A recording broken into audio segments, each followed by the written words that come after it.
За надад нэг юм юу асуулт байна. Тэгээ нэг хоёр туйлын юм болчиход байгаа юм л. Одоо нэг талдаа бид нэр шүүхийн хараат бус байдлаа хангана гэд шүүгчнэрийнхаа одоо өөрөө л одоо өргөлөөхгүй бол огцордгүй. Тэгээд ер нь бол нэлээд их юм өгцөн. Тэгээд нөгөө талд нь болохоор зүгээр ингээд нэг бусдаас арай илүү наан нь одоо тэтгэврт гарах нөхцөлийг нь одоо хуулиар олгоцсон байж байгаа. 55-60 гэд. Тэгэхээр энэ нь болохоор нэг хоёр дахь хувилбар нь болохоор мэдээж нэг шүүхийн шинжилгээний асуудал байгаа. Одоо энэ инновацлог нөхцөл байдал, орчин үеийн нөхцөл байдлын шүүгчдийг одоо өөрчлөх, солих энэ асуудал нь одоо энэнгээрээ бүрднэ гэсэн ийм хоёр ийм туйлын дунд яваад гэх шиг байна. Тэгэхээр ер нь энэ ажлын хэсэг ер нь яг энэ хоёрынхаа ер нь яг аль тал руугаа нь илүү байгаа юм бэ?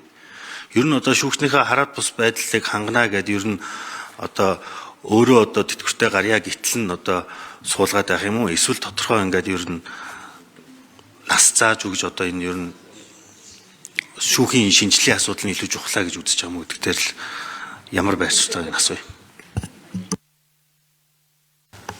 За цэндийн сандаг өчрөгшөө асуултанд хариулъя. За Бямсрын гишүүний асуултанд хариулъя.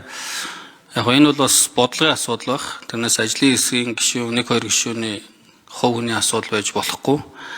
Ер нь бол хууль бол бүгд тэгш үйлчлэгэл ёстой. Шүүгч байна уу, прокурор байна уу, төрийн албаагч байна уу одоо ялгууртай байж болохгүй. Тийм учраас бид нар төрийн албаны одоо тэтгэврт гарах насны дээд хязгаар нь 65 гэж байгаа бол тэрэндээ л нийцүүлж холбогдох салбар хуулиуд.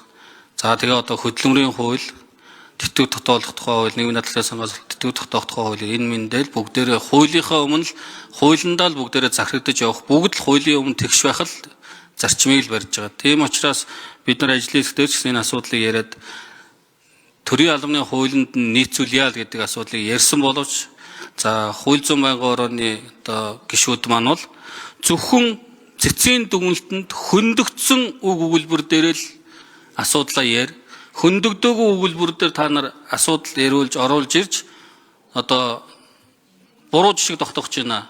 Хэрвээ шүүгчийн насны дээд хязгаарыг та нар 65, 60 байгаагийн чинь цэц бол буруу байна гэж дүгнээгүй шүү.